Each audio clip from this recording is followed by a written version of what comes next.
Chris Pratt is a versatile American actor known for his charismatic performances. His breakthrough role was on the NBC comedy, Parks and Recreation. He gained widespread acclaim for his portrayal of Star-Lord in Marvel Cinematic Universe's Guardians of the Galaxy. He has also starred in other successful blockbusters such as Jurassic World and The Lego Movie. Pratt is also a devout Christian and has been open about his faith and how it influences his life.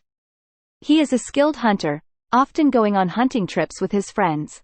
Pratt is also an advocate for environmental sustainability. He married actress Anna Faris in 2009.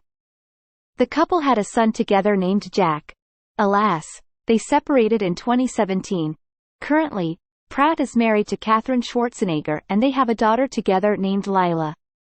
Pratt has a close relationship with his brother, Cully Pratt, and has spoken about how their difficult childhood brought them closer together. Pratt has a self-deprecating sense of humor and often pokes fun at himself. He is also known for his charitable work, including visiting children's hospitals dressed up as his superhero character. Pratt has received numerous accolades throughout his career, including a Hollywood Walk of Fame star. He is set to reprise his role as Star-Lord in Guardians of the Galaxy, Volume 3. Fans are eager to see what other blockbuster hits Pratt will bring to the big screen in the future.